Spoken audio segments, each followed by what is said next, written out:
কুলতলির পর এবার পটাশপুরে মহিলাকে ধর্ষণের অভিযোগ, ধর্ষণের পর বিষ খাইয়ে মারার অভিযোগ উঠছে।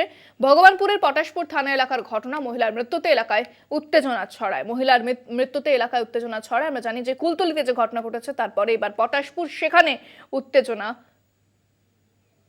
ধর্ষণের পর বিষ খাইয়ে মারার অভিযোগ মহিলার মৃত্যুতে উত্তেজনা এলাকায়। ভগবানপুরের পটাশপুর থানা এলাকার ঘটনা। রীতিমতো এলাকায় উত্তেজনা ছড়িয়েছে। একদিকে কুলতলিতে সেখানে অভিযোগ সামনে আসার পর রণক্ষেত্রের চেহারা নেয় এলাকায়। এবার পটাশপুর, সেখানে এলাকায় উত্তেজনা ছড়িয়েছে। মহিলাকে ধর্ষণের পর বিষ খাইয়ে মারার অভিযোগ।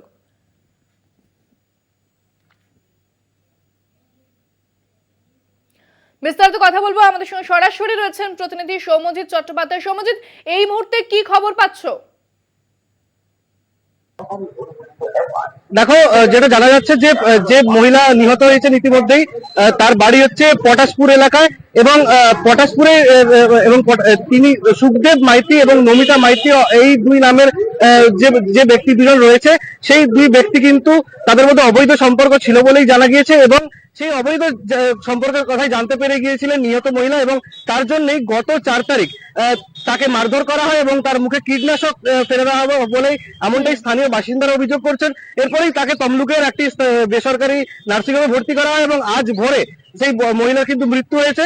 ইতিমধ্যেই পটাশপুরের যে এলাকায় ঘটনাটি ঘটেছে, সেই এলাকায় কিন্তু যে দুই ব্যক্তি অভিযুক্ত, সেই দুই অভিযুক্তকে ঘিরে ধরে গ্রামবাসীরা এবং ব্যাপক মারধর করে, অর্থাৎ রীতিমতো গণপিটুনির শিকার হতে হয় দুই অভিযুক্তকে।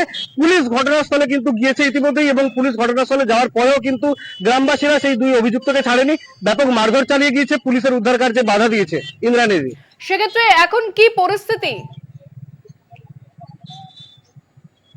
দেখো, পুলিশ সূত্রে যেটুকু জানা গিয়েছে যে ধর্ষণের চেষ্টার অভিযোগ করেছিল দুই অভিযুক্ত, অর্থাৎ যে দুই অভিযুক্ত রয়েছে নমিতা মাইতি এবং সুখদেব মাইতি, তাদের মধ্যে একটা অবৈধ সম্পর্ক ছিল, এবং সেই সম্পর্কের কথাই কিন্তু জানতে পেরে গিয়েছিলেন নিহত মহিলা, এবং তারপরেই এই করুণ পরিণতির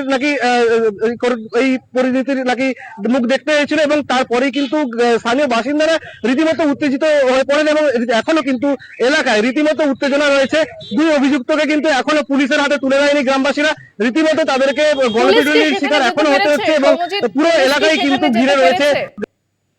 দেখো, পুলিশ কিন্তু এলাকায় পৌঁছেছে, কিন্তু পুলিশকে এখনো কিন্তু এই দুই অভিযুক্তকে উদ্ধার করতে পুলিশকে রীতিমতো বেগ পেতে হচ্ছে।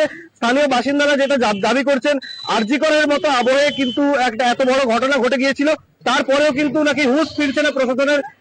তারই পরিণতি কিন্তু এত বড় ঘটনা, যে কারণে রীতিমতো এই মহিলার মৃত্যু অবধি হয়েছে। ইন্দ্রাণী, ধন্যবাদ সৌম্যজিৎ। আমাদের সঙ্গে সরাসরি ছিলেন প্রতিনিধি সৌম্যজিৎ চট্টোপাধ্যায়। এবং যে খবর উঠে এসেছে পটাশপুর থেকে, সেখানে মহিলাকে বিষ খাইয়ে মারার অভিযোগ, তাকে ধর্ষণ করা হয় এমনটাই অভিযোগ সামনে আসছে, এবং তারপরে এলাকায় উত্তেজনা ছড়িয়েছে। যে অভিযুক্তরা রয়েছে তাদেরকে ইতিমধ্যেই কিন্তু স্থানীয় বাসিন্দারা তারা ধরে রেখেছে, এবং পুলিশকে তাদেরকে উদ্ধার করতে রীতিমতো বেগ পেতে হচ্ছে।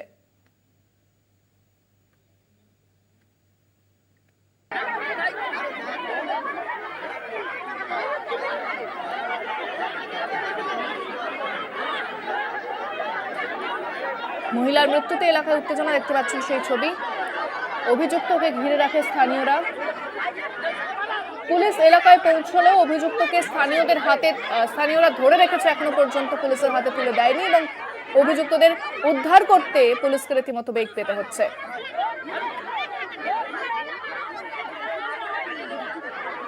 একদিকে যেরকম কুলতলির ঘটনা, সেখানে এক নাবালিকাকে ধর্ষণ করে খুন করার অভিযোগ, তার দেহ উদ্ধার হতেই রণক্ষেত্রের চেহারা নেয় কুলতলি, যার জেরে রীতিমতো পুলিশকে বেগ পেতে হয় পরিস্থিতি নিয়ন্ত্রণে আনতে।